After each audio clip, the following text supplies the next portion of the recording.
Seja muito bem-vindo, eu sou Paula Leal, está no ar mais um Oeste Sem Filtro. E nós preparamos um especial do programa com a seleção dos assuntos que mais repercutiram na semana. Reunimos os melhores momentos, as análises mais afiadas, os debates mais importantes que pautaram o noticiário. É hora de recapitular tudo o que foi notícia sem filtro. E antes de conferir o que vem por aí, eu convido você a se inscrever no nosso canal e a deixar o seu like, a sua curtida pra gente. E a mulher do ministro Alexandre de Moraes, a Viviane Bart de Moraes, abriu um novo CNPJ para o seu escritório de advocacia, registrado em Brasília no dia 22 de setembro. O capital social declarado é de R$100 mil. A abertura da nova empresa, no entanto, não afasta os efeitos das sanções da Lei Magnitsky, que alcançam qualquer entidade com mais de 50% de participação de uma pessoa já sancionada. O Tesouro dos Estados Unidos havia anunciado a inclusão de Viviane Bart nas restrições financeiras e territoriais que já atingem o ministro Moraes desde o mês de julho. Nessa mesma decisão, também foi sancionado o LEX, Instituto de Estudos Jurídicos, entidade que Viviane detém 25% de participação. Piotr, essas são aquelas coisas que pegam mal, né? Porque se tentaram fazer isso, a abertura de um novo CNPJ, para burlar de alguma forma, driblar a Magnitsky, não vai funcionar, até porque a Magnitsky, ela alcança todas as pessoas sancionadas. É no CNPJ, mas se a pessoa tiver ali participação em outras empresas, ela alcança, né, respinga em todas as empresas da pessoa. Paula, vale lembrar, a lei Magnitsky, ela é tão dedicada a punir aquele que foi sancionado, que ela tem desde a sanção primária, que é no nome de alguém, a sanção secundária. E as sanções secundárias, elas abrangem uma série de coisas quando você tenta se refugiar em qualquer coisa. Tudo que você fizer para tentar escapar da sanção, a lei pode ser, digamos, vamos usar uma expressão aqui em português, aditada. Você vai lá, faz um aditamento, bom, pega esse aqui também. Abriu uma outra empresa, bom, então pega essa aqui. Ou seja, não há saída. E aqui está muito na cara que está querendo burlar uma sanção aplicada.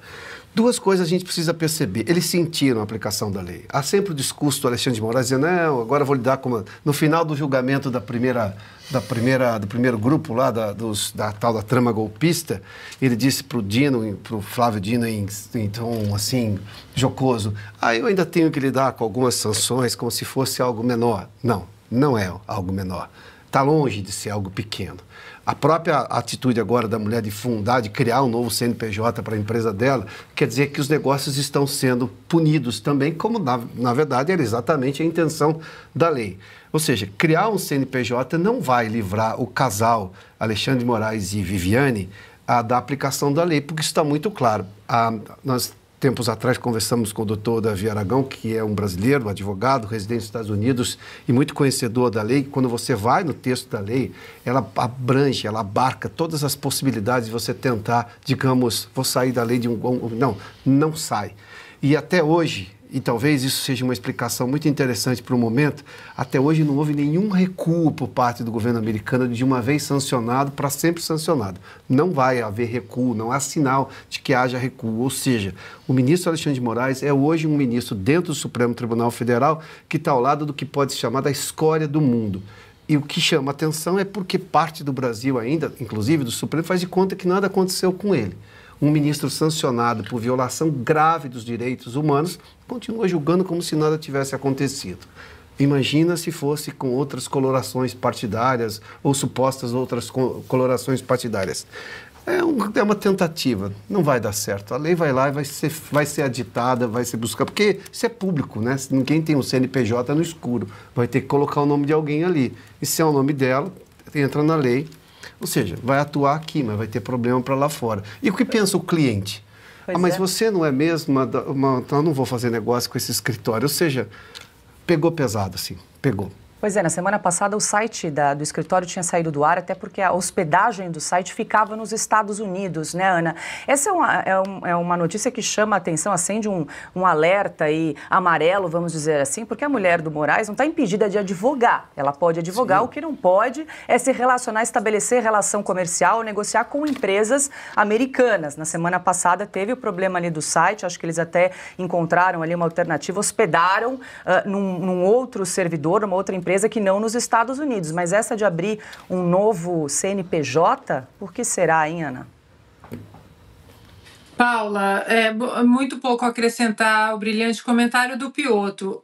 O que eles têm que lembrar apenas é que a Viviane, a esposa do ministro Alexandre, ela não sofreu sanções da Lei Magnitsky. Ela é uma extensão das sanções da Lei Magnitsky aplicadas ao ministro Alexandre de Moraes, assim como os filhos agora também estão com um alvo nas costas, mas se nós pegarmos os nomes, são quase 700 pessoas até hoje que sofreram a aplicação dessas sanções. Tem pessoas ali, Paula, que elas tentaram se relacionar ou ajudar os sancionados a burlar o sistema, a burlar as aplicações e a burlar as sanções da Lei Magnitsky. Portanto, que isso fique de um alerta para qualquer pessoa, inclusive fora da esfera familiar do ministro Alexandre de Moraes. Qualquer um que for denunciado ao Departamento de Tesouro, ao Departamento de Estado, olha, essa pessoa não é da família do Alexandre de Moraes, mas está ajudando o sancionado, está ajudando um violador de direitos humanos. Essa pessoa também vai ser sancionada pela Lei Magnitsky. Isso é muito claro aqui para todos. Diga, Augusto. Olha aqui, eu sempre digo que o cinema ensina muito, né? Coisas básicas. Por exemplo, filme de tribunal. Você vai escolher os jurados ali, você quer saber o que ele pensou de determinado caso, como é que ele vê tais e tais problemas, porque ele já pode entrar predisposto a votar de uma forma ou de outra. Aqui, o Supremo aprovou o absurdo que é a participação nos julgamentos do Supremo de advogados ligados, mais que ligados, a ministros, mulheres de ministros, e é o caso que estamos vendo aí. Mulheres de ministros participam de julgamentos. Sim. Em favor de um lado. Como é que pode? O sujeito vai, não, vou mostrar minha independência. Eu voto contra a minha mulher. Vocês já viram isso acontecer? Vocês já viram isso acontecer? Quer dizer, não pode. Não pode. Eles não se declaram sob suspeição por nada. Vem o escritório, então eu vou dar um exemplo, né? A Roberta Rangel, a doutora, que é a mulher do Toffoli, advoga para a JBS. Não por acaso, a JBS ganhou de volta até o dinheiro, parte do dinheiro que roubou e tinha devolvido, né, da Operação Lava Jato. Nem precisa entrar o recurso no Supremo. É só a mulher conversar com o marido durante o café da manhã, falar, hoje aí parece que está passando por lá o processo, dá um jeito nisso. E ponto, é o que tem acontecido. E vários ministros têm a mulher advogada. Isso é uma vergonha, é um absurdo. Não acontece nem em grotões do interior, quer dizer, alguém se declara impedido, o cara não pega a causa, o advogado não pode ser advogado e ao mesmo tempo juiz. Porque ele tem participação, sim, nesses escritórios. Vamos acabar com esse cinismo. Não, isso aqui é só da minha mulher. Mentira! Mentira, são as mesmas contas. Eles só não podem estar lá, porque aí já seria demais também, né? Eles não sabem se usa como é que é o traje que usa o advogado? A toga. Nos julgamentos do Supremo, não, aquela beca. A beca, perdão. Ele usa a beca, agora, deixa eu tirar a beca, que agora é a toga. Né? Depois de defender. Então ele põe isso, passa-se casos para a mulher, que evidentemente põe outro do escritório para advogar, mas ela ganha porcentagens bilionárias, são causas bilionárias, e isso é crime, é roubo. Paula, diga, Piotr. Posso só para me juntar ao Augusto nesse ponto? Naquela fala do Trump na ONU, em que a esquerda e o governo brasileiro ficaram todos assim, porque parecia que tinha ganhado um biscoito, antes dele citar ali que ele se encontrou com o Lula nos bastidores, a frase dele antes foi o seguinte, que o Brasil tem agora tarifas imensas e ele cita entre as razões, por causa de censura, repressão e corrupção judicial. Isso dá a entender que o governo americano está acompanhando esse caso que o Augusto mencionou, porque uma eventual ampliação de sancionados pela lei Magnitsky, e uma das razões que a Magnitsky pega é, além de violação de direitos humanos, é corrupção, aqui pode entrar, porque vai entender o que o governo americano entende pela extensão do termo corrupção judicial. Isso pode ser um monte de coisa. Esse tipo de privilégio que não caberia em lugar nenhum do mundo, né? Mas aqui no Brasil o Supremo achou normal. A mulher do ministro tem um escritório, no caso que ele mesmo está julgando, e aí, como disse o Augusto, no café da manhã eles discutem coisas que vão ser usadas ali. Olha, essa frase do Trump, antes do, eu encontrei com o Lula, a gente se conversou, houve uma química, não sei do que, aqui ele fala de corrupção judicial na parte formal. Não vai ser tão simples assim essa conversa como imagina o governo brasileiro. O ministro Edson Fachin assumiu hoje a presidência do Supremo Tribunal Federal com uma agenda repleta de temas de impacto político e social. Entre os assuntos estão o marco temporal de terras indígenas, o vínculo entre motoristas e aplicativos, os direitos de presos e o trabalho análogo à escravidão. Em vez de repassar todos os processos para Luiz Roberto Barroso, Fachin manteve 25 ações sob sua relatoria. Ele prioriza temas de direitos humanos e questões trabalhistas. Um dos casos de maior repercussão envolve motoristas de aplicativo. O STF vai decidir se existe ou não vínculo empregatício entre trabalhadores e empresas como a Uber. A definição terá efeito nacional e pode impactar todo o modelo de negócio no país. Fachin também é relator de um processo sobre escravidão moderna envolvendo o prefeito de Paragominas, no Pará, Sidney Rosa. Ele é acusado de manter 41 pessoas em condições degradantes em 2023. O prefeito nega o episódio. Ao longo da sua trajetória no Supremo, Fachin assumiu a relatoria de ações sobre violência policial no Rio de Janeiro, marco temporal, operação da Lava Jato, revista íntima em presídios, a uberização do trabalho, a flexibilização de compra e porte de armas e também o inquérito das fake news. Silvia, a gente trouxe aqui numa arte algumas das ações do ministro Edson Fachin, algumas que ele então optou por levar com ele, né, ficarão com ele.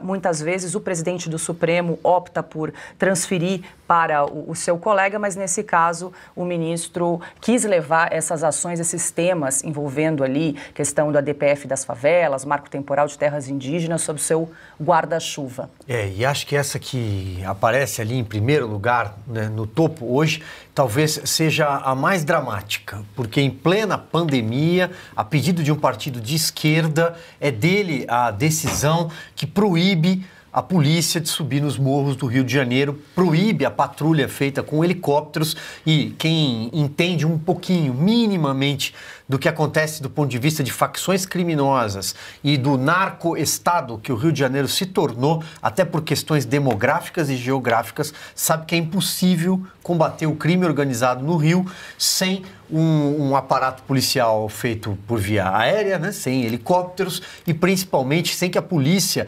precise avisar um dia antes que vai subir no morro, porque aí é o fim da picada, né?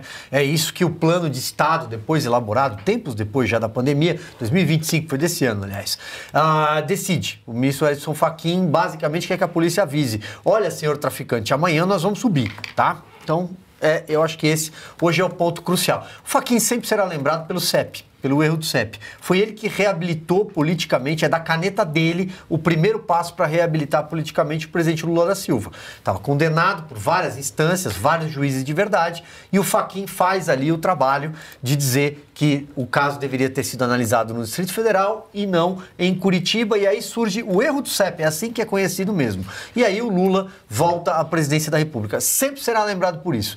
Paula, o que a gente pode esperar da presidência do Edson Fachin? Uma postura mais discreta, um pouco mais de recato. Ele não é como o ministro Luiz Roberto Barroso, que quando vê um microfone ou fala ou canta. Ele vai, tanto que na própria posse, agora, essa posse que acontece hoje, ele determinou que ele não quer festa. O ministro Luiz Roberto Barroso não perdia a oportunidade para reunir um grupo de pagode e fazer um brinde. Exatamente isso, e cantar, evidentemente. Mas o ministro Edson Fachin não deve dar entrevista toda semana em estúdios de televisão, rádio, jornais e por aí vai. Algo positivo para a corte, que ele vai diminuir a superexposição que o Barroso empenhou. Também não vai dar declarações como nós derrotamos o bolsonarismo. Ele provavelmente ajudou a derrotar o bolsonarismo, entre aspas, que é a fala do ministro Barroso. Mas é claro que ele não vai falar isso publicamente. E, ademais, as pautas que você citou, Paula, é uma pauta PT na veia, né? É a esquerda na veia. É a história da uberização, ele vai as burocracias trabalhistas, pautas relacionadas a movimentos sociais, indígenas, quilombolas. Provavelmente o Supremo vai se dedicar a tudo isso durante muito tempo. Acho que a única diferença, de fato, e talvez um haleto, talvez mínimo para se comemorar, é que, de fato, não vai ter mais tacinha de champanhe nem cantoria. Pois é, Augusto, o Fachin tem um perfil mais discreto, vamos dizer assim, que o seu antecessor Luiz Roberto Barroso. E hoje, na cerimônia de posse, uma cena chamou a atenção, porque vale lembrar que Fachin assume a presidência e o ministro Alexandre de Moraes será o vice-presidente do Supremo. Em determinado momento, o Fachin faz uma menção ali ao nome do ministro Alexandre de Moraes, ele vai lá, dá um abraço carinhoso no ministro Fachin, depois dá um outro abraço. Não sei se nós temos esse vídeo até para a gente exibir. Depois ele vai lá dar um abraço caloroso também na ministra Carmen Lúcia e um aperto de mão bastante discreto no seu colega no Luiz Fux. Declaro empossado no cargo de vice-presidente do Supremo Tribunal Federal e do Conselho Nacional de Justiça o eminente ministro Alexandre de Moraes.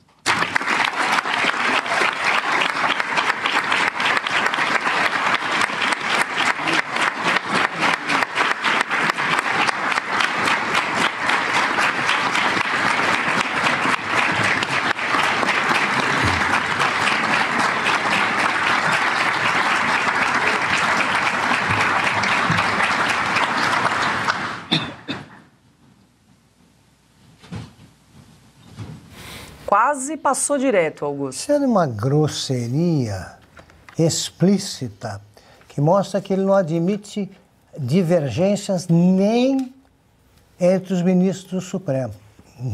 Aos ministros do Supremo, ele não permite que divirjam dele. Por que esse gesto, repito, grosseiro? Porque o ministro Luiz Fux votou certo. Ele desmontou a fantasia do golpe de Estado. Ele tornou ainda mais ridículas as alegações do Alexandre de Moraes. Então ele passa e... Isso aí não é cumprimentar. Isso aí você dá um tapa na mão, você roça a mão e vai em frente. Por quê? Porque divergiu. Então, isso aí me assusta, né? Ele está como vice-presidente. Portanto, será presidente daqui a pouco. O Fachin é bem mais discreto e não é o Luiz Roberto Barroso, que é fascinado pela própria voz. Ele adora ouvir, você percebe que ele gosta de ouvir ou cantando ou falando, dando palestra, né? Ele adora. Só não gosta quando ele está na avenida e se aproxima uma rainha de bateria. Aí atrapalha o espaço que ele ocupa com o Eduardo Paes, como a gente viu já mais de uma vez naquela cena famosa. O Fachin, ele nunca subiu um morro. Ele não sabe como é que é aquilo. Ele não sabe. Eu me lembro que uma vez eu estava começando na Veja, me escalaram para acompanhar o senador Paulo Brossard numa visita que ele queria fazer a uma favela paulista. A favela paulista é ainda mais sombria que qualquer favela, porque não tem o morro do rio, não tem a visão do mar, ela é uma coisa chocante mesmo, é a miséria. Aí eu fui e ele foi com um sapato de cromo alemão, o Brossard. Ainda bem que havia um fotógrafo, o Sérgio Sade, que foi comigo, você via a seguinte cena, ele querendo subir aquela favela que não tinha dono, ainda ele do lado esquerdo e eu do lado direito, e os dois segurando o Paulo Brossard, que ele foi patinando. O sapato não parava. Então ele não sabia que no morro não tinha asfalto. E é um homem de bem, sempre foi o Paulo Brossard.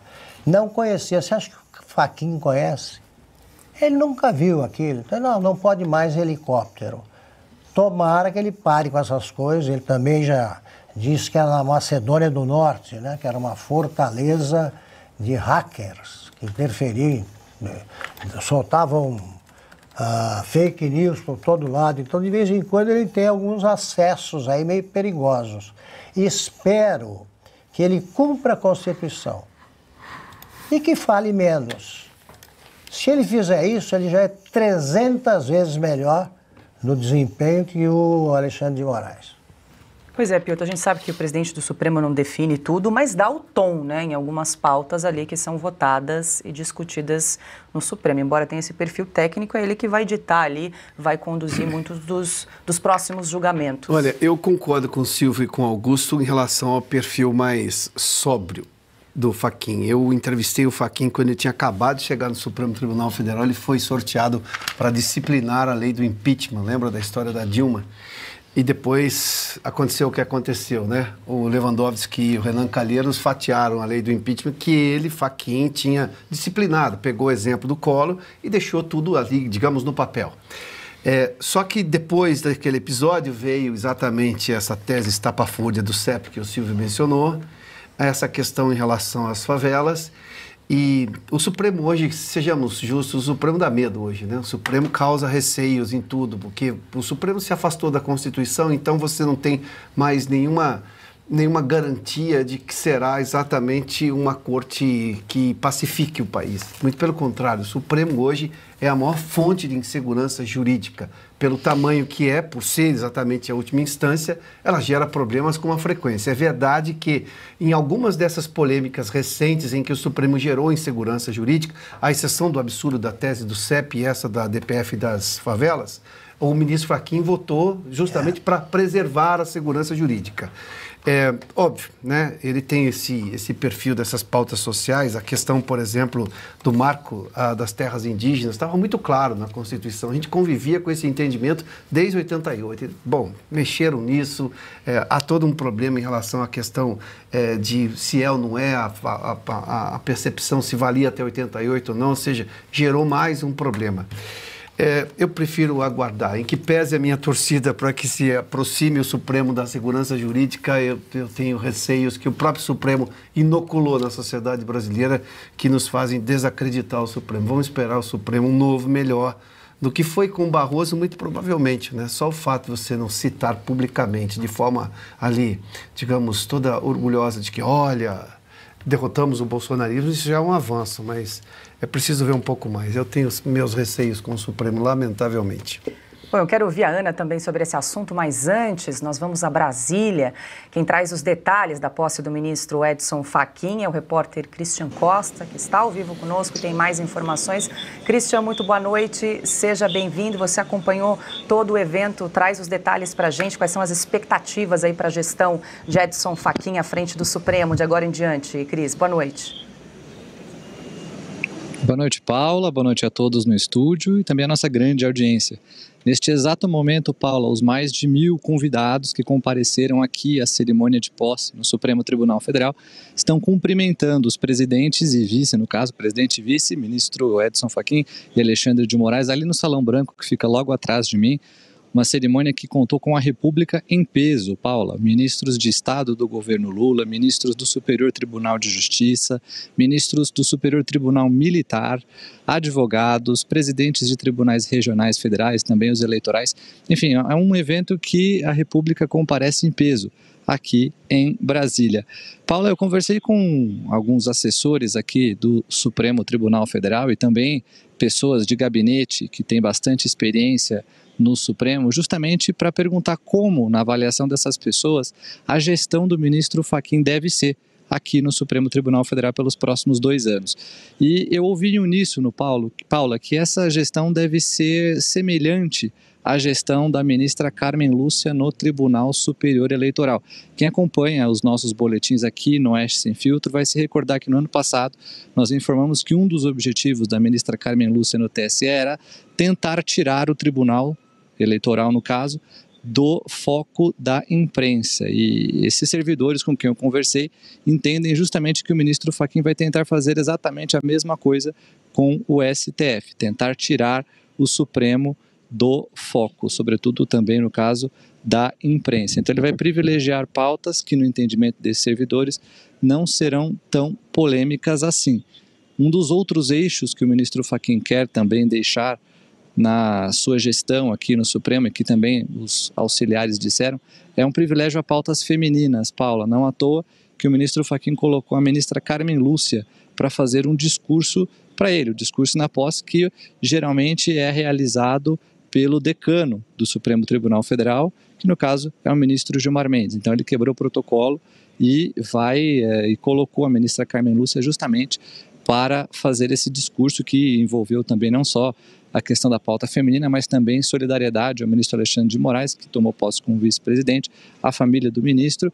Então, essa é a expectativa, Paula, desses servidores mais experientes aqui do Supremo Tribunal Federal, de que o ministro Fachin vai tentar tirar o Supremo de foco. Isso inclui, inclusive, não conceder tantas entrevistas, Paula, como o antecessor dele, o ministro Luiz Roberto Barroso, ou fazer declarações públicas, principalmente comparecer também a eventos que poderiam ter para a imprensa conotação política. Isso é algo que eu ouvi aqui desses servidores do Supremo. O ministro Fachin vai, portanto, conforme esses servidores, evitar essas aparições públicas frequentes e vai se ater aos autos, segundo um auxiliar que eu ouvi aqui.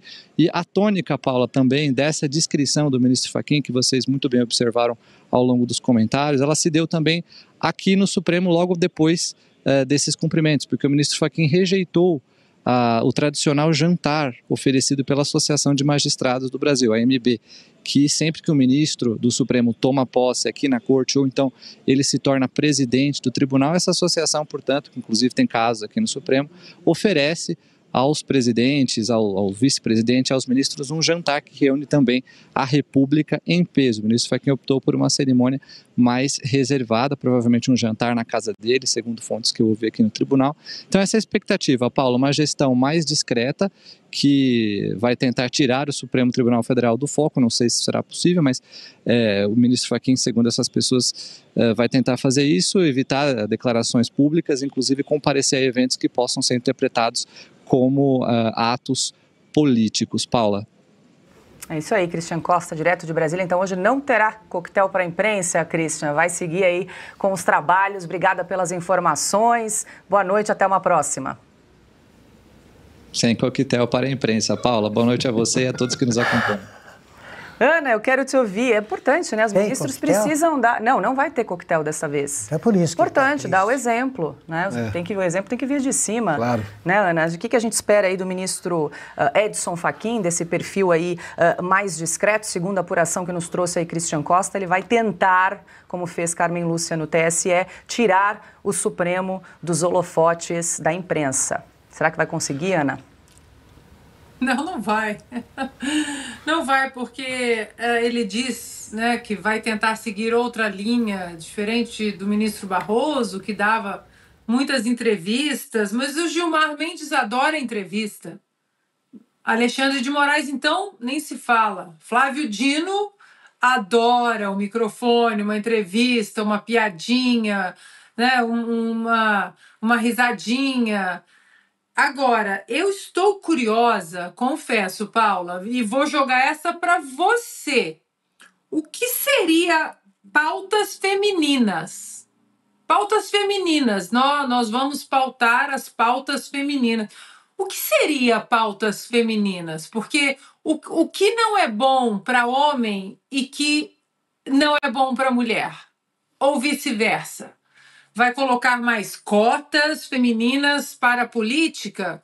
Bom, se vão empurrar cotas, já pararam para pensar que não há mulheres suficientes ou no mesmo número de homens em certos campos, como política, não sei, engenharia, porque as mulheres não querem isso?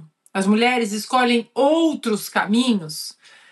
Ah, mas a pauta feminina, então, é o aborto. Nós vamos pautar o aborto porque o Congresso não quer falar sobre o aborto, o que já é uma decisão. Se o Congresso não quer pautar o aborto já está pautado. Agora, dizer que o aborto é uma pauta feminina é uma pauta de que mulher?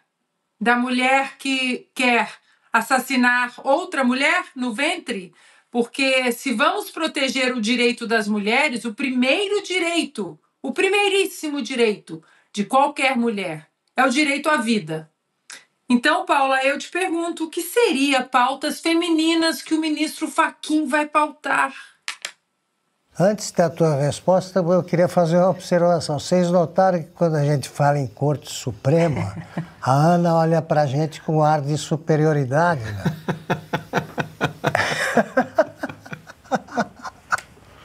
Agora a gente fala do ministro Luiz Roberto Barroso, que deixou a presidência do Supremo com a marca de ter conduzido julgamentos históricos, como a descriminalização da maconha e a responsabilização civil das Big Techs.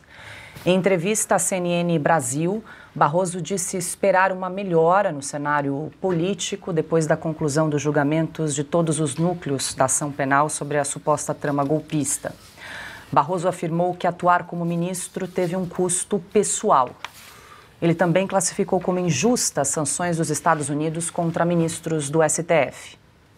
Hoje em dia eu não posso sair na rua sem 3 seguranças. Essa foi a transformação, esse é o custo pessoal de um país em que alguma coisa aconteceu que gerou muito ódio, muita raiva nas pessoas, algum tipo de liderança política que trouxe essa consequência muito negativa de extrair o pior das pessoas, em termos de violência, de intolerância, de agressividade. Essa é uma novidade que não havia no Brasil. Acho que o custo pessoal maior é dos riscos para a segurança pública. Essa questão dos Estados Unidos, quanto ao visto, é desagradável, é uma pena que tenha acontecido, é injusto, mas não deixa de ser uma competência discricionária de cada país dizer quem pode visitá-lo e quem não pode. A Magnitsky, que eu achei uma coisa muito irrazoável e injusta, e eu espero que isso possa ser revertido em pouco tempo. Barroso disse que os pedidos de impeachment de ministros do Supremo são irrazoáveis. É claro que o Supremo e os seus ministros são passíveis de crítica, da crítica política mais severa possível.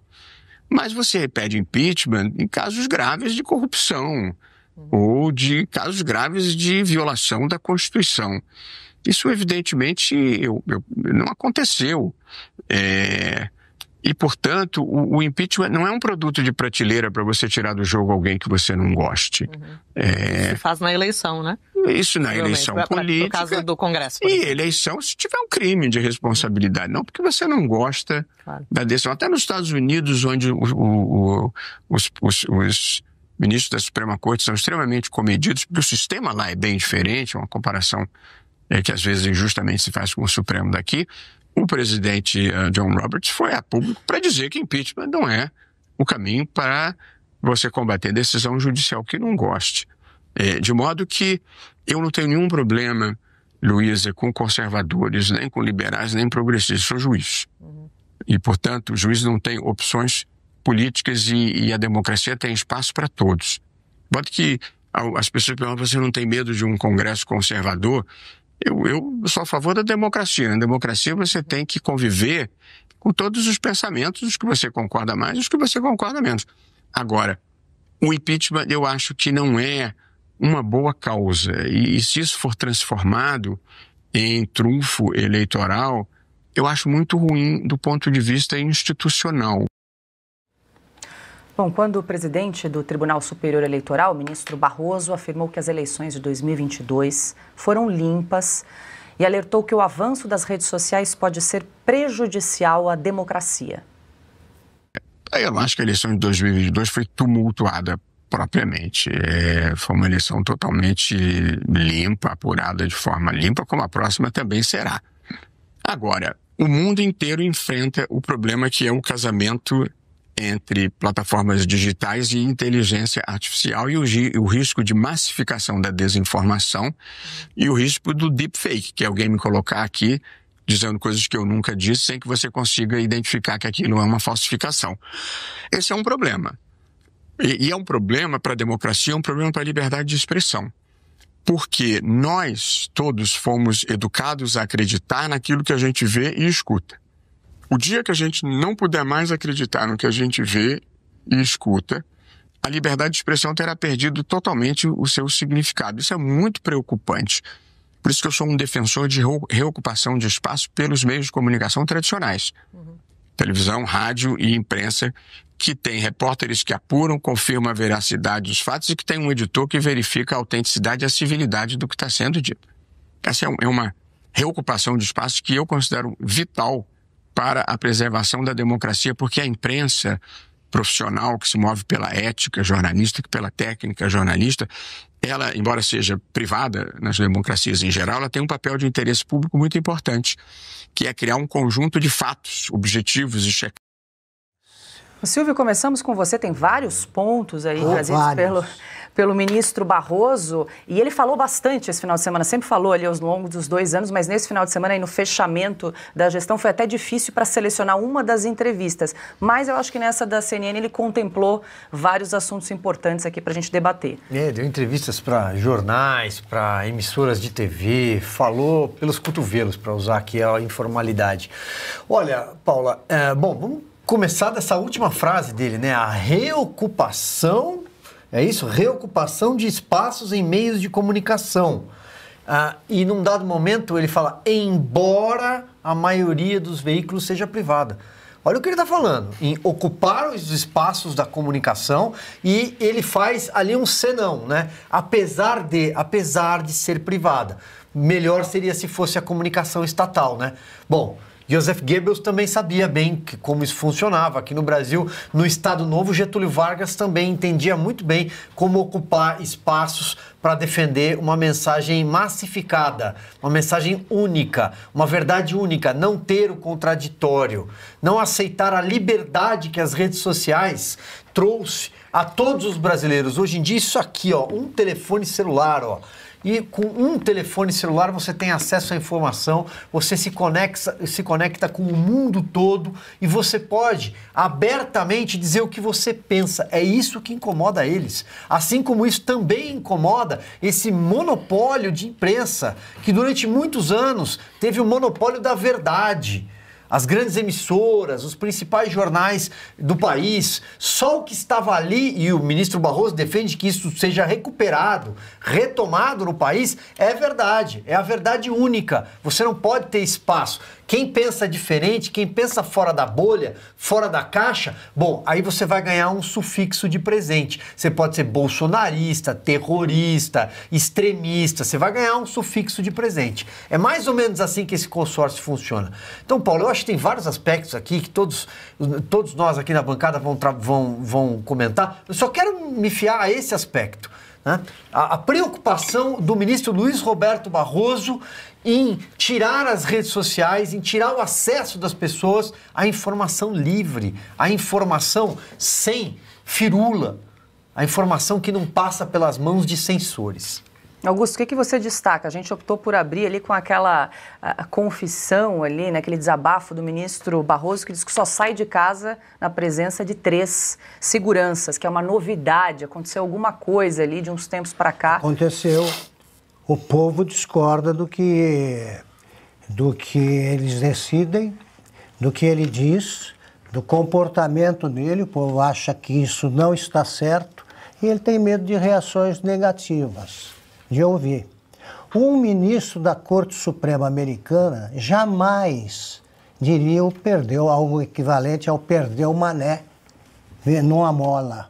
Sim. Um ministro de qualquer Corte Suprema decente, formada por juízes de verdade, jamais iria a uma festinha do Partido Comunista do Brasil, PCdoB, em companhia de um militante comunista que ainda não era ministro, que é o Flávio Dino, para dizer, nós derrotamos o bolsonarismo. Eles transformaram, Barroso contribuiu muito para isso, o Supremo e o TSE em partidos políticos.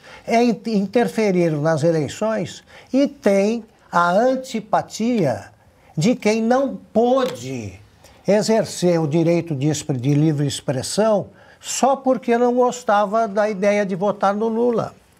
Ele escolheu um lado e ele está reconhecendo que o povo escolheu outro. Agora, é nisso que dá você botar um advogado que sempre tem um lado como ministro do Supremo, que é uma mania brasileira.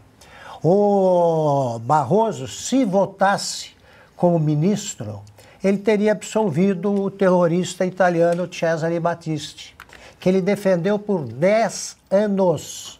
Terrorista, autor de pelo menos 4 assassinatos, condenado pela justiça italiana à prisão perpétua, e ele enganou o Barroso o tempo todo, o Barroso do lado dele.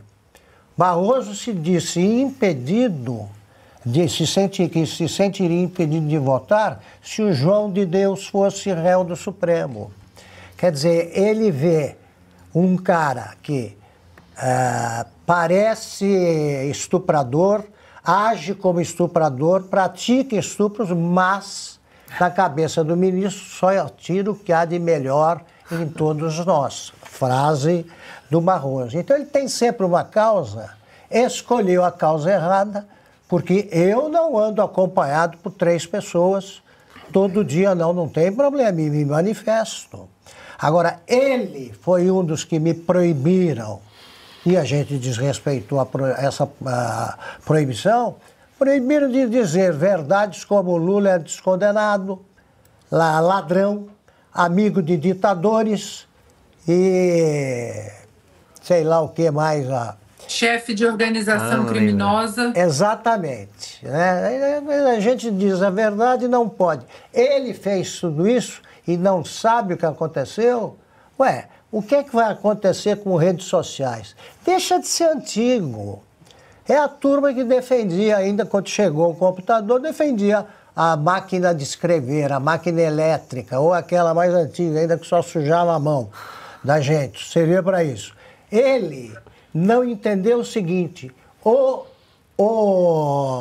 leitor, o povo, ele escolhe o veículo em que ele confia. Esses que ele cita com tanto respeito, as coisas de papel, revistas de papel, jornal de papel, estão morrendo. Estão morrendo. Por quê? Porque traíram os leitores e começaram a esconder a verdade. A revista Oeste, que é digital, vai indo muito bem.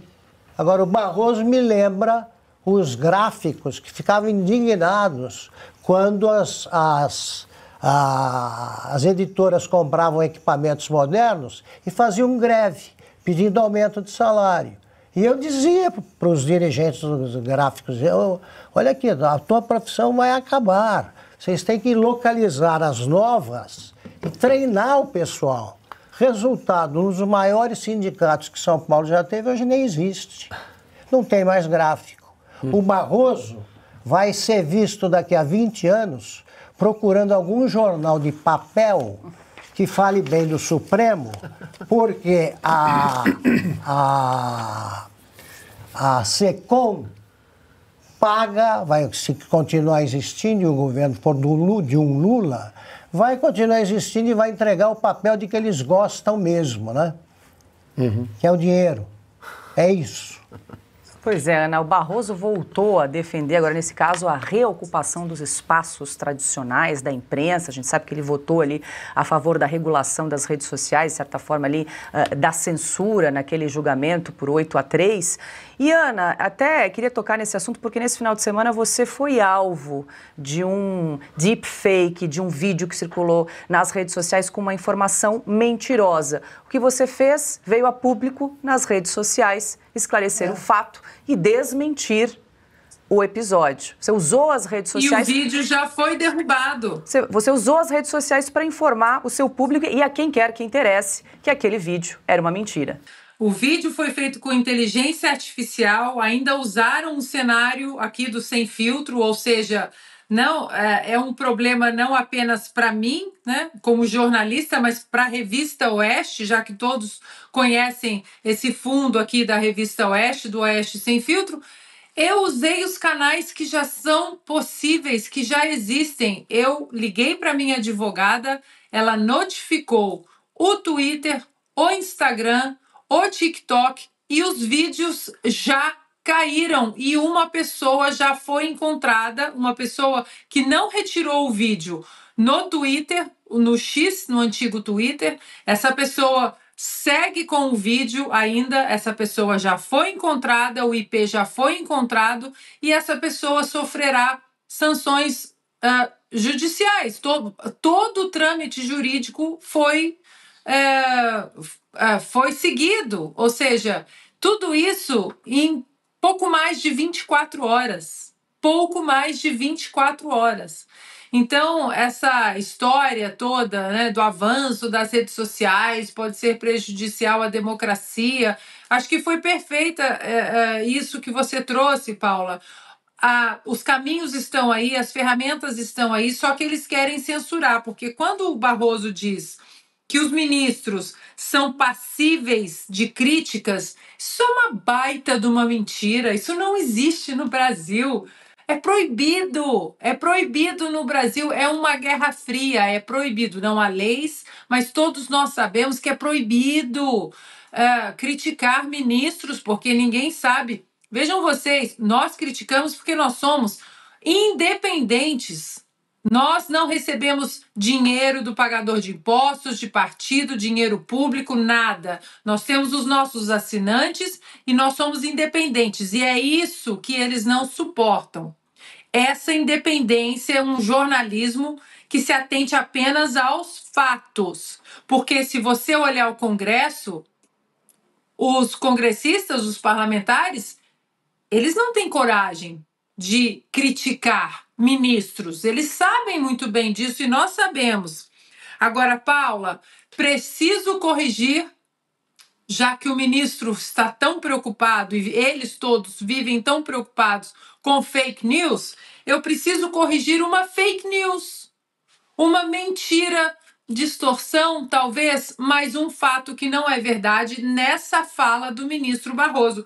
Ele disse que o Justice Roberts, que é o juiz aqui da Suprema Corte, o presidente, digamos assim, da Suprema Corte Americana, que ele criticou recentemente processo de impeachment para juízes, que esse não é o caminho, porque no Brasil esse é o único caminho, porque as inconstitucionalidades estão insuportáveis. Pois essa informação do ministro Barroso é falsa. O que o Justice Roberts, o juiz Roberts, criticou foi o impeachment de juízes federais. Isso respondendo a uma declaração do presidente Donald Trump, que disse que juízes federais precisavam sofrer processos de impeachment, porque aqui também em alguns estados é aquela loucura. A polícia prende, um juiz solta, vai para um recurso, solta de novo.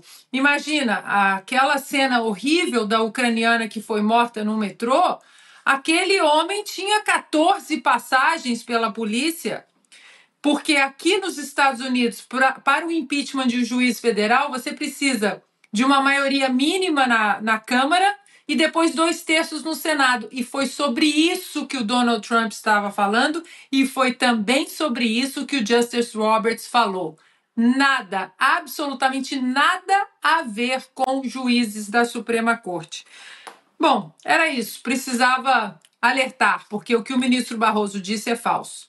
Agora a gente fala do caso do ex-deputado federal Daniel Silveira, que deixou hoje a colônia agrícola de Magé, no Rio de Janeiro, depois de progredir para o regime aberto. Ele seguiu para casa em Petrópolis, na região serrana do estado. A decisão é do ministro do Supremo, Alexandre de Moraes, que atendeu a um parecer da Procuradoria-Geral da República.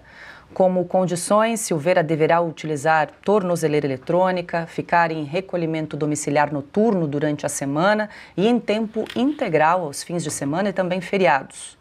O ex-deputado está proibido de usar redes sociais, deixar a cidade onde reside sem autorização judicial e terá de comparecer semanalmente ao juízo para justificar as suas atividades. Consta, essa decisão do ministro Alexandre de Moraes é de ontem, mas hoje, então, Daniel Silveira saiu da penitenciária ali de Magé e, segundo a defesa, é uma decisão que não representa a liberdade plena de Daniel Silveira, mas um retorno aí do ex-deputado ao convívio familiar da sua casa. É boa notícia para o Daniel Silveira. Ele estar em casa, ele poder estar com a família. Eu sei que ele não aguentava mais ficar na prisão, ele está pagando um preço muito alto, né, como troféu do Alexandre de Moraes ou como símbolo do grau de perseguição a que chegou o estado de exceção no Brasil. Então é boa notícia para ele, mas a gente tem que tomar muito cuidado ao festejar esse tipo de coisa, e eu tenho lugar de fala aqui, né, porque tudo que vem de benesse do Alexandre de Moraes nesses casos fica com aquele gostinho forte de licença. É uma licença que ele está concedendo, sempre com a mão ali para poder puxar de volta e voltar a estaca zero. Então ele continua censurado, com tornozeleira eletrônica, sem poder sair basicamente da casa, né? Com base em quê? Ele pegou 8 anos de prisão, mais de 8 anos de prisão, condenado por um flagrante perpétuo, que foi uma invenção bem criativa, inclusive, do Alexandre de Moraes, que é um vídeo nas redes sociais, que equivale, então, a um flagrante perpétuo. Pelo crime de opinião, ele se exaltou ao falar que um ministro do Supremo, que, aliás, agora assumiu a presidência, que era o Fachin, merecia uns supapos, né? Ele se arrependeu disso depois, mas ele gozava de imunidade material. Quaisquer opiniões, falas e votos, quaisquer. Então, ele nunca deveria ter sido preso por conta disso. Houve uma baita omissão covarde da própria Câmara quando o caso foi parar na Câmara. Vários que votaram da forma que votaram se arrependeram depois, e ele ainda recebeu a graça presidencial. Ele foi indultado e o STF foi lá e derrubou a graça. Ou seja, tudo no caso do Daniel Silveira é bizarro.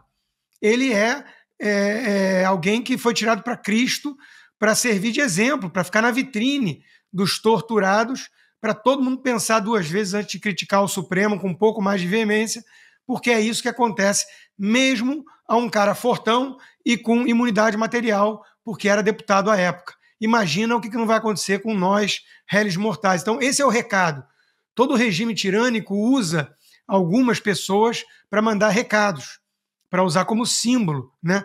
E o Daniel Silveira claramente está pagando esse preço muito alto e por uma certa obsessão pessoal também, parece, né, do Alexandre de Moraes. Então, eu não vou ficar comemorando essa prisão domiciliar, porque ele tinha que estar solto, ele tinha que estar livre de qualquer denúncia absurda dessas. Ele não está. Mas, para ele, né, para ele como pessoa, é uma boa notícia poder estar perto da família, finalmente fora daquela cela de 2 por 2 metros, que ele não aguentava mais. Pois é, Augusto, o Consta usou a palavra bizarro, porque esse regime aberto do Daniel Silveira é bizarro, não é difícil de entender, né? Porque ele segue com... né? Exatamente. Bom, se a justiça funcionasse normalmente, você teria um homem, digamos, depois de acusado e preso por um sistema judicial, ele está recuperado para viver em liberdade. Sim. Digamos que esqueçam o fato de ele ter sido indultado, deputado, por enquanto. Ele é um homem que pode ser, não oferece nenhum perigo à sociedade. Sim. Não é esse o objetivo do sistema prisional? Recuperar a pessoa para o convívio. Que perigo ele oferece? Nenhum. Também por isso eu não vejo nenhuma generosidade nessa medida que torna menos sofrida a vida do Daniel Silveira. mas reafirma que o Alexandre de Moraes se considera o dono do Brasil. Sim. Porque ele quis um homem que não oferece perigo, que não cometeu crimes, ele poderia ser acusado de ter violado algum crime contra a honra, que trata dos delitos contra a honra. Só. Para mantê-lo preso, o Alexandre de Moraes atropelou indulto concedido pelo presidente, imunidades que o deputado tinha, a inexistência de regras aí em que ele se baseou para manter preso, as violências arbitrárias que o Daniel Silveira sofreu, os castigos impostos à mulher e à filha do Daniel Silveira, etc., etc. Portanto, é um caso que, num país normal, resultaria na punição do responsável pelas violências, que é o ministro Alexandre de Moraes. E manter o uso de tornozeleira eletrônica, de novo, é algum fetiche? É algum problema desse tipo? Ou é só a perversidade que determina que o sujeito durma com a tornozeleira eletrônica depois de tantos anos de prisão injusta? Então, que bom que o Daniel vai sofrer menos. No gesto do ministro, eu não vejo nada de generoso. Nada. Pelo contrário, continua a perseguição. Pois é, Piotr, além do ministro Moraes inaugurar o flagrante perpétuo, também o crime futuro, porque ao proibir o uso de redes sociais, ele está ali prevendo que pode ser, quem sabe, que Daniel Silveira utilizasse as redes sociais para cometer um crime, e aí a censura prévia, né, por parte do ministro Moraes, nesse caso. Porque, Paula, qual é a lógica do regime semiaberto? É uma reinserção, então ele tem que ter todos os mesmos direitos. A diferença dele para um sujeito que não está em regime aberto é que se alguém que não está em regime aberto, ou seja, um cidadão comum que não cometeu nenhum crime, se por acaso cometer alguma contravenção, seja lá o que for, abre-se um processo novo, ele vai ser julgado na primeira instância. O caso dele regride, porque você infringiu algumas das condicionantes que nós colocamos aqui. O ministro Alexandre de Moraes coloca uma série de coisas.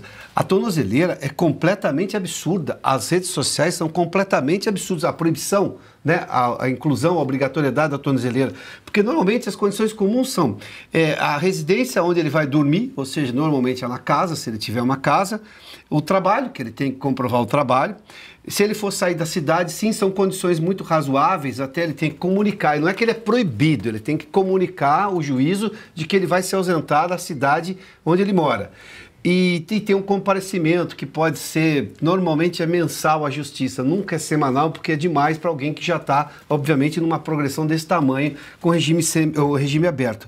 Agora, o fato é que o ministro Alexandre de Moraes não tem a menor condição mais de julgar o caso. Ele tem interesse. Vamos lá, o Daniel Silveira não é deputado. Aliás, o próprio Alexandre de Moraes, ao absurdamente ir contra a condição que o presidente Bolsonaro concedeu de graça, ou seja, eliminou a condição de deputado do Daniel Silveira. Ele é um cidadão comum, ele jamais deveria estar sendo, neste momento, julgado no Supremo Tribunal Federal. Qualquer coisa já deveria estar ali na primeira instância, em algum outro juízo, em algum outro fórum. Este juiz ia aplicar essas condições. Seguinte, regime aberto para você, mas você tem que dormir na sua casa. Olha, uma vez por mês você passa aqui para falar o que você está fazendo. E o que você está fazendo? Qual é o trabalho seu? Se for da cidade, sair da cidade, você tem que avisar. Como é com qualquer um. Como é com qualquer preso que evolui para essa condição. Acontece que a permanência do Alexandre de Moraes à frente deste caso é o que traz todo o problema. Ou seja, o problema não está no... Exatamente. E aí se permanece numa coisa em que ele precisa ser testado. O regime aberto é para testá-lo na convivência normal com outras pessoas. Se ele cometer, obviamente, algum absurdo, passa a responder por aquilo, regride e tudo mais. Agora, se ele não fosse testado, então não adianta, o regime é aberto. Em que pese o fato, como disse o Consta, óbvio, na condição de quem estava preso numa cela, uma prisão abusiva, arbitrária, completamente fora da lei. Voltar a conviver com a família, sim, é um avanço, do ponto de vista particular. A gente só está pegando pelo campo mais amplo aqui do direito. É um absurdo. A questão é por que que o ministro Alexandre de Moraes está à frente desse caso ainda? Qual é o objetivo de manter presos particulares? Bom, e o ex-presidente Jair Bolsonaro, a gente fala do estado de saúde do ex-presidente, apresentou melhora depois de enfrentar uma crise de soluços e vômitos durante a noite dessa segunda-feira. O médico de Bolsonaro, Cláudio Birolini, foi chamado à casa do ex-presidente ontem, depois dele passar mal. Segundo a equipe médica, Bolsonaro melhorou da crise e não precisou de internação. A deputada Carol Dittoni visitou Bolsonaro e comentou o estado de saúde do ex-presidente. Então, em primeiro lugar, eu perguntei para o presidente Bolsonaro o estado de saúde dele, né? Dava para ver que ele realmente não parava de soluçar. E não é só o soluço, né? Isso tudo é uma consequência, né? Ele toma um medicamento, daí tem o reflexo do medicamento. Então, o presidente realmente, ele não tem paz, assim, no sentido de que ele está conversando e fica soluçando, né?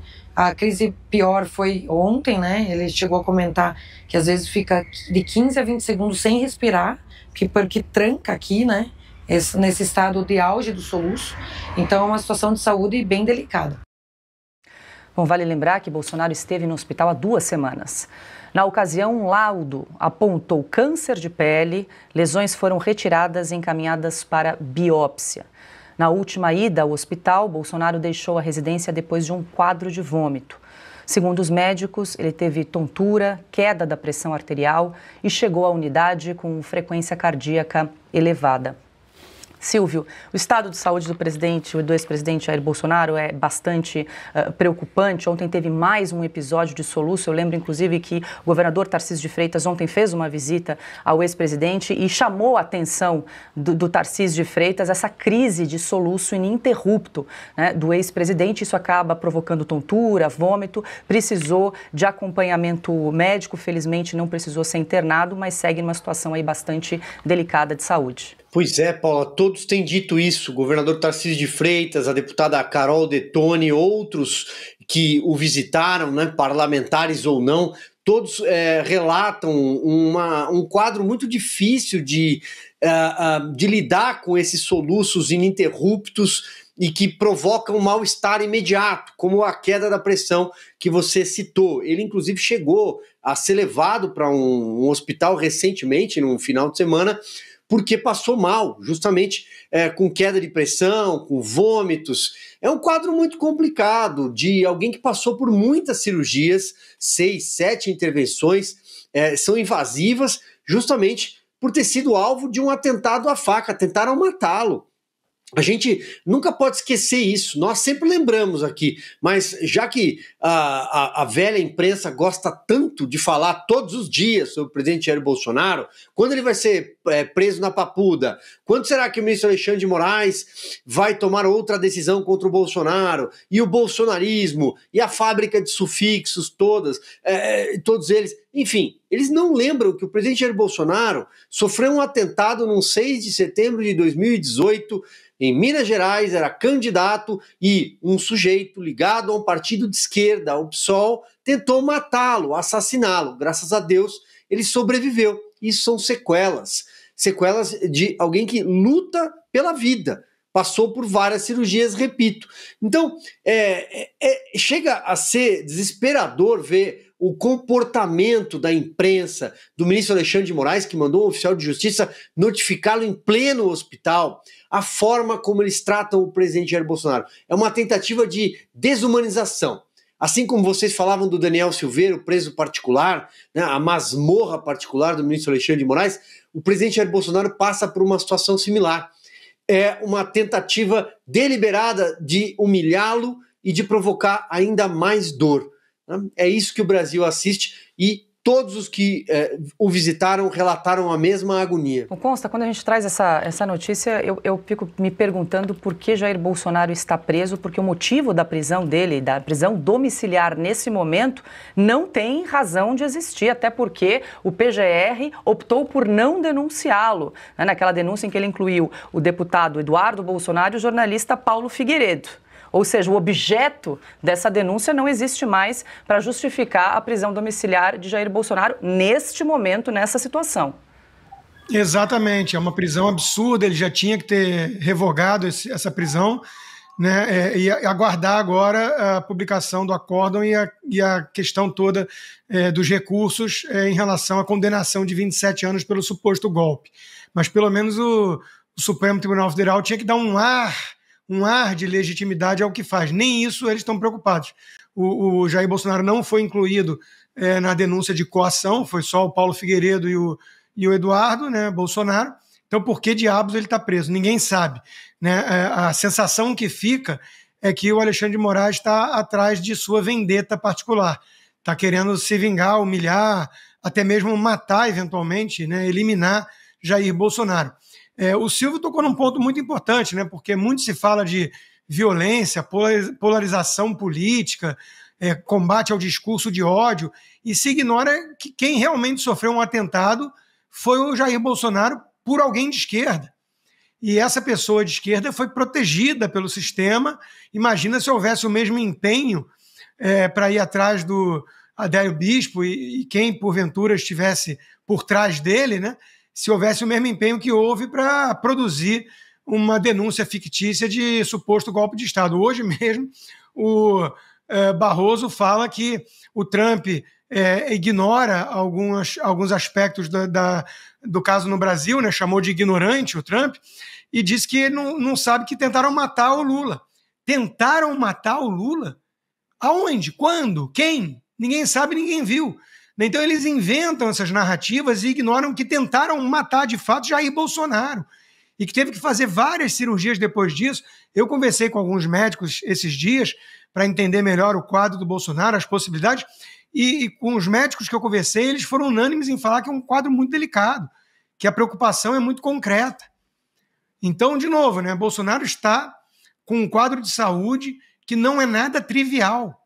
E isso tudo como consequência de um atentado contra a sua vida. Isso é ignorado de alguma maneira muito estranha pela velha imprensa, pelo STF, porque precisam pintá-lo como o vilão nessa história. E se mostrarem que ele paga um preço muito alto de saúde por conta do atentado de um esquerdista contra a sua vida, talvez ele fique numa ótica mais de vítima. E isso eles não podem admitir. Então, dane-se os fatos, né? Vão ignorar os fatos para poder manter a narrativa de que ele é o grande vilão dessa história, o grande algoz, e que, veja bem, tentaram matar Lula na trama golpista que o Bolsonaro era o líder. É isso que estão dizendo, né? Então, é muita narrativa, pouquíssimo verossímil para poucos fatos, né? E os fatos que nós temos são: Bolsonaro sofreu, de fato, né, de verdade, um atentado contra a sua vida e paga um preço alto até hoje. E o ministro do Supremo Tribunal Federal, Gilmar Mendes, defendeu nesta terça-feira a discussão pelo Congresso de uma lei para blindar autoridades brasileiras de sanções internacionais. A proposta tem como referência legislações já existentes na Europa. A fala ocorreu durante o encontro de líderes empresariais em Brasília. E como recentemente houve essa aplicação, não só a cassação de vistos de autoridades brasileiras, o episódio do ministro da Saúde, mas também a aplicação da Magnitsky a um dos nossos colegas, e esse é um fenômeno que também está ocorrendo com autoridades europeias. Nós estamos nos debruçando sobre um debate de lei anti-embargos para proteger as autoridades e também aquelas chamadas entidades que sofrem sanções secundárias, como bancos, prestadores de serviços. Então é preciso entrar um pouco neste mundo e discutir isso. E acho que o Congresso é o locus adequado para esse tipo de proteção. Piotr, Gilmar Mendes está preocupado em ser incluído na lei Magnitsky, será, talvez? Tá, só isso explica. Eles só pensam naquilo, né? Quando hoje o governo Lula disse que ia defender a reversão da aplicação da lei Magnitsky contra o ministro Alexandre de Moraes numa conversa com o Trump, foi revelada pelo Poder 360, para citar a fonte da informação, isso demonstra claramente que era mera bobagem, ainda haverá Paris, não queremos ir a Disney e tudo mais. Bobagem. Eles morrem de vontade de ter visto para os Estados Unidos. Mas vamos lá. Na prática, o que quer dizer o ministro Gilmar Mendes?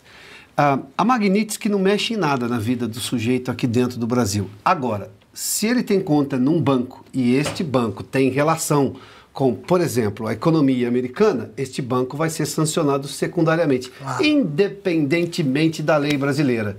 Porque ele não vai sancionar o banco no Brasil, o banco vai continuar existindo aqui. Ele vai ficar impossibilitado e sofrer multas se ele, obviamente, continuar atuando no mercado americano. De onde ele está tirando essa ideia? O que o Congresso pode fazer? Vamos imaginar que no passe de mágica ele pede para Dini Eugênio fazer ali uma lei. Muito bem, né? Ele deve conhecer a Dini Eugênio, não é tão longe da idade dele também. Aí vai lá, tudo bem, temos uma lei, Augusto, está aqui. Nenhuma sanção americana pode atingir o Brasil. Já não atinge. Mas o Banco Brasileiro pode continuar dando conta e cartão de crédito. Mas o cartão de crédito é de uma empresa americana. Mas o cartão é de uma empresa brasileira. Tudo bem, mas esse banco tem atuação, por exemplo, em Nova York ou em qualquer sistema dos Estados Unidos. Ele vai ser sancionado lá, não é aqui, não muda nada. Ou seja, é um devaneio. Nenhum repórter perguntou para ele, falou assim, ministro, desculpa, mas o senhor não entendeu qual é o fundamento principal teórico da lei Magnitsky? Porque ele está insistindo numa coisa que faz sentido algum.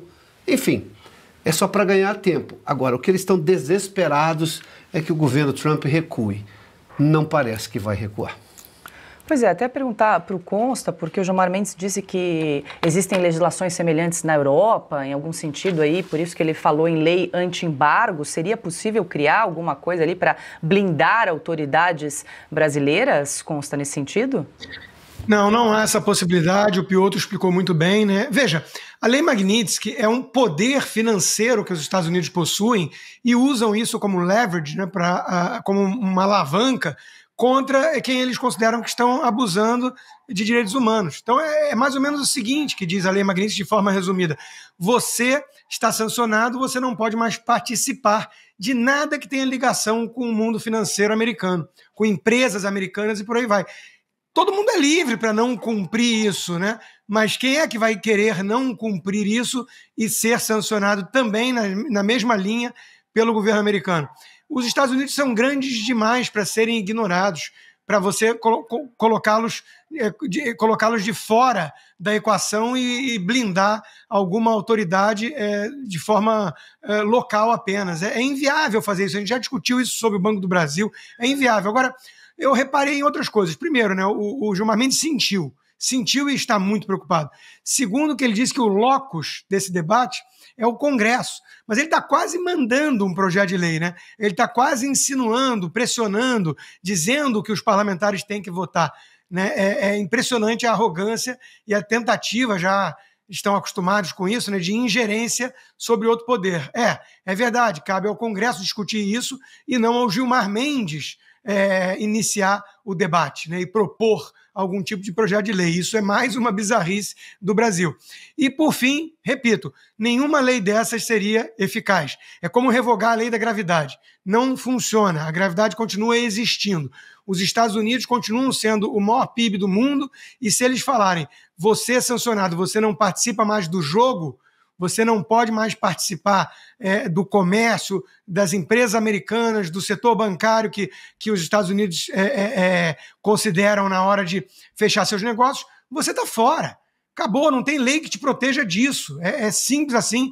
E o Alexandre de Moraes está aprendendo do jeito mais duro agora que pegaram sua esposa também, porque aí sim dava para burlar, né?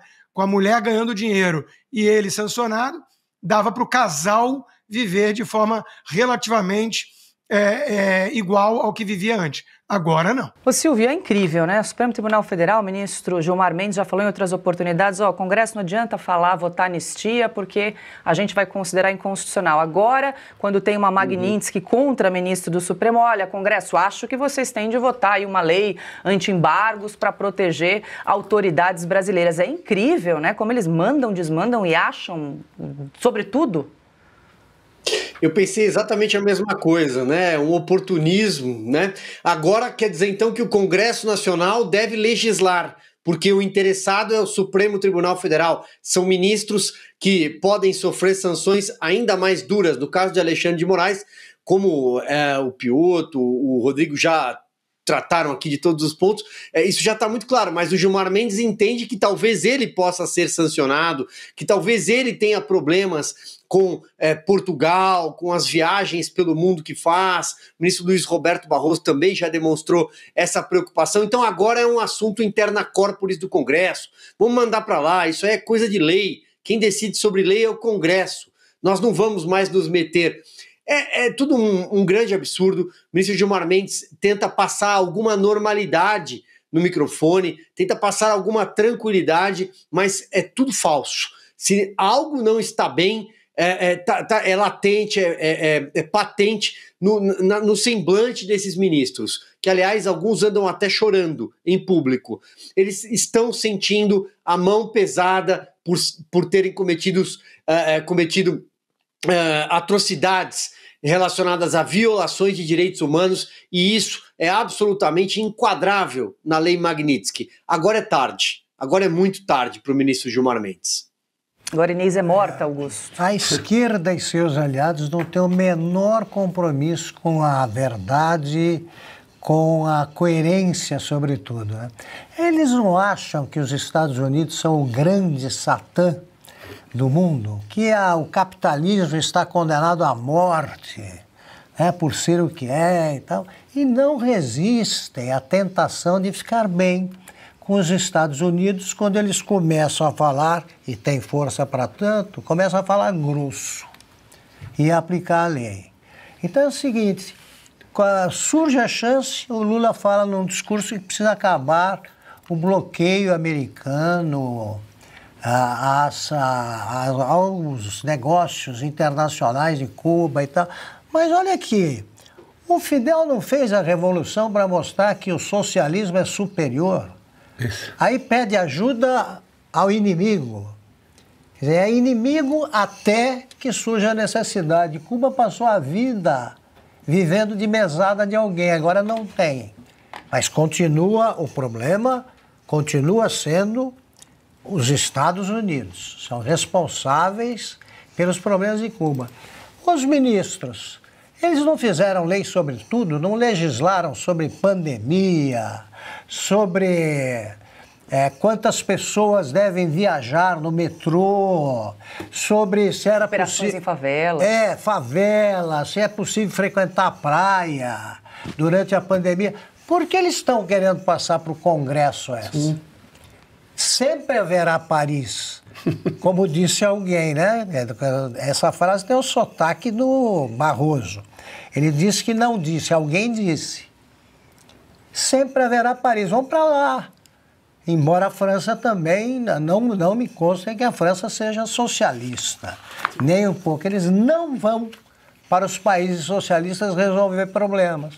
Por que os Estados Unidos, essa obsessão com os americanos? Eles querem ir para lá, para ver o quê?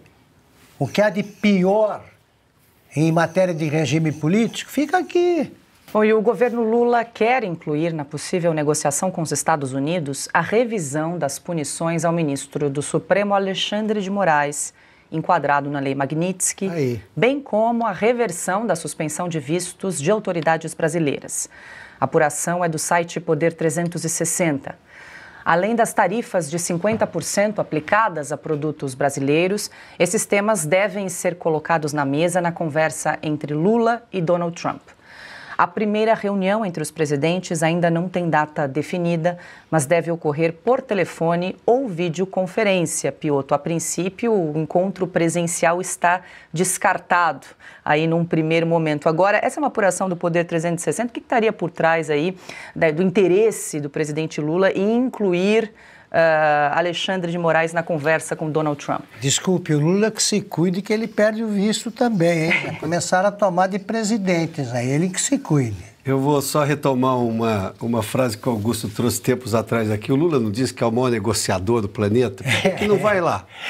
Vai lá pegar o número 2. Vai lá. Se é bom, vai, negocia pessoalmente. Qual é o problema de ir à Casa Branca? Todo mundo foi, mostra que é bom e vai lá. Mas vai com coragem. Coragem e fé, né? A fé não costuma falhar, presidentes. Pode citar até o Gilberto Gil, se quiser, nessa história. Eu vou só retomar um último ponto. É difícil imaginar que o ministro Gilmar Mendes, Paula, não tenha conhecimento do que é exatamente a Lei Magnitsky. Eu não posso conceder a ele o benefício da ignorância. Ele não é ignorante, óbvio que não é. E é um conhecedor do direito, não só daqui, o direito alemão, que ele é, inclusive, das vozes mais eloquentes para falar sobre o direito alemão e tudo mais. Ele sabe que a Lei Magnitsky não tem absolutamente nenhuma aplicação aqui no Brasil. Não vai mudar nada se o Congresso Nacional, como ele agora quer, né, faça uma lei. Não vai mudar absolutamente nada. Por que ele se expõe a isso? Bateu o desespero? Não tem mais o que fazer? Porque não tem o que fazer. Como também não terá o Lula como convencer o Donald Trump de que o Alexandre de Moraes não cometeu violação contra os direitos humanos, graves violações. O caso do Daniel Silveira, o caso, por exemplo, do Felipe Martins, o caso do Clériston da Cunha. Ele vai dizer o quê? Não, o Alexandre de Moraes cumpriu a lei, mas não analisou um parecer da PGR para soltura ou prisão domiciliar do Clériston da Cunha antes que ele morresse sob tutela do Estado. Morrer sob tutela do Estado é coisa de ditadura.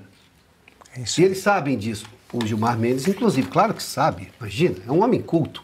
Vamos lá. Agora, a esse ponto, por exemplo, em que eles estão aí nessa alegação toda, a possibilidade dessa negociação, as tarifas todas, e nós estamos falando não dos 10%, nós estamos falando dos 40 pontos percentuais adicionais que elevaram as tarifas brasileiras, americanas sobre o Brasil, a 50%. Esses 40% têm uma explicação na carta do dia 9 de julho.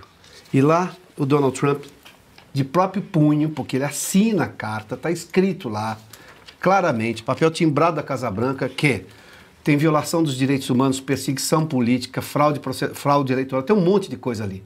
Vai explicar o quê? Porque aqui no Brasil não dá para convencer que a democracia existe, que não houve atentado contra os direitos humanos. Então, vai explicar o quê? O governo brasileiro está tentando ganhar algum tempo. E, claro, falta coragem de enfrentar um homem na Casa Branca. Os japoneses foram. O Putin foi lá no Alasca, enfim, marca um lugar e vai todo mundo, pronto, acabou. Se é um negociador que diz ser, então, né? Segundo essa apuração, estaria ali na lista de demandas, exigências ali da conversa do presidente Lula, o caso do ministro Alexandre de Moraes. Moraes, eu queria ser uma mosquinha para acompanhar essa conversa, viu? Muito boa sorte para o Lula, ele vai precisar, né? É mais fácil eles conversarem sobre futebol, sobre o Corinthians, como andou acontecendo aí no encontro recente deles, né? Muito à vontade, muito simpático um com o outro, né? Ao contrário do que acontece com Jair Bolsonaro, né? Isso é um juiz imparcial, né? Imagina só. Mas boa sorte para o Lula, né? Levar a principal pauta que o Trump cobrou do Brasil é parar com a caça às bruxas, citando o caso específico de Jair Bolsonaro. O Lula vai falar de tarifas, de comércio e ainda vai meter nas negociações que quer tirar a Magnitsky do Alexandre de Moraes. Eu imagino o Lula falando tudo isso e o Trump apenas perguntando: e o que eu ganho com isso, Lula? Né? O que tem para mim na mesa, nessa troca, nesse acordo que você está propondo? Então, chega a ser tão fora da realidade, tão desconectado da realidade, que ele acha que vai levar a Janja a tiracolo e vai ter o mesmo efeito sedutor, digamos assim, no Trump que teve com o Macron, né? Boa sorte para isso também, porque a esposa do Macron a gente conhece, mas a esposa do Trump é a Melania Trump, né? Então, de novo, eu acho que a estratégia do Lula vai de mal a pior. Eu estou muito na expectativa de ver esse encontro. Adoraria que fosse tete a tete, com direito a uma coletiva de imprensa depois, porque vai decepcionar a turma que acha que o Lula, com seu carisma, já conquistou o Trump, e aquela fala da química é prova disso. A gente fala do fundão eleitoral, que foi ampliado para 4 bilhões e 900 milhões de reais pela Comissão Mista de Orçamento. O valor é quase 5 vezes maior que a proposta original do governo, de R$1 bilhão, e ainda pode crescer durante a votação do orçamento. A ampliação foi possível com cortes nas emendas de bancada e em verbas discricionárias do governo. Em 2022, o fundo também foi de 4 bilhões e 900 milhões de reais, o mesmo valor repetido também nas eleições municipais de 2024. Nos bastidores, a aposta é que o valor final se aproxime dos 5 bilhões de reais, patamar mínimo defendido pela maioria dos líderes partidários. Silvio, vale lembrar, esse valor acordado consta então nesse projeto de lei na LOA, né, o projeto orçamentário anual, mas ainda precisa ser aprovado pela comissão e pelo plenário do Congresso. Pois é, Paula, e é possível que avance, viu? Agora, esse é daqueles assuntos delicados, né? Porque é evidente que é muito dinheiro, é claro que é um tema impopular, o eleitor brasileiro, o pagador de impostos, não fica contente em ver o seu dinheiro, né? Dinheiro suado, porque afinal de contas isso daí sai do bolo, né? Um dinheiro que sai do bolo da União e vai parar em fundo para fazer campanha, fundo eleitoral, fundo partidário, e por aí vai. Então é muito impopular, o pagador de impostos não gosta de ver o seu dinheiro ser destinado para a política. No entanto, a gente precisa lembrar que desde 2015, por conta da Lava Jato e tudo que a Lava Jato descobriu sobre financiamento por parte de empresas, vamos falar das empreiteiras, que eu acho que é aquilo que está mais vivo na memória do brasileiro, acontecia. As empreiteiras derramavam muito dinheiro em campanhas, uma parte por dentro, uma parte por fora, em caixa 2, uma parte era dinheiro de propina, de propinodutos, desvios da Petrobras, entre outras estatais. A Lava Jato descobriu tudo isso, houve uma mudança, depois a gente atravessou um período de compliance, a lei das estatais, o Brasil tentou mudar um pouco o eixo do financiamento de campanha, do financiamento público, privado. Mas agora a gente tem o quê? Muito dinheiro público na mão de deputados e senadores, e os caciques comandam essa verba. Então é um assunto muito delicado. O que o Brasil talvez poderia caminhar seria um modelo híbrido, um modelo que permitisse de novo, que CNPJs participassem de doações de campanha, mas é preciso colocar alguns freios, é preciso colocar alguns anteparos, é preciso evoluir nessa questão. Mas você já imaginou, sempre que a gente fala em reforma política e mudança de... Meu Deus do céu, né? Parece que Brasília começa um alvoroço sem parar e nada sai do papel. Consta, deixa eu te ouvir aí só para a gente alinhar como é que é nos Estados Unidos. O financiamento privado funciona, tem a declaração, tudo certinho, não tem dinheiro público envolvido nas campanhas? No mundo ideal, na minha concepção pelo menos, indivíduos financiam voluntariamente a atividade partidária. É assim que deveria ser. O Partido Novo começou com essa pureza, né? Inclusive rejeitando o fundo partidário, mas se você é a única virgem no bordel, né, você vai pagar um preço alto por isso, né? Então, hoje em dia, acho que todo mundo aceita e esse é o problema, né? É um monstrengo que tende apenas a crescer. Todo ano vão discutir aumento para esse fundo partidário, porque quem é que vai propor menos dinheiro para financiar suas campanhas e apostar na reeleição? O que tende também a aumentar o valor dos caciques eleitorais, né, dos caciques partidários, porque quando o partido já é grande, recebe uma fatia maior, quem vai destinar esses recursos? Os donos desses partidos. A gente sabe que no Brasil os partidos têm donos, têm os caciques, e eles vão cacifar as campanhas que eles controlam de alguma forma os eleitos, né? Então, isso dá muito poder na mão dos líderes partidários. Eu acho que tem muita coisa errada nesse modelo. Eu entendo o que o Silvio disse, foi realmente talvez um equívoco barrar totalmente financiamento de empresa sem dizer de onde ia vir o dinheiro. É claro que estatizaram de vez a política, né? Mas está muito longe de um mundo ideal, né? O pagador de impostos não deveria ser obrigado a bancar a campanha do PSOL, né? Do PCO, que não tem ninguém eleito, né? Então, tudo isso é meio esquisito.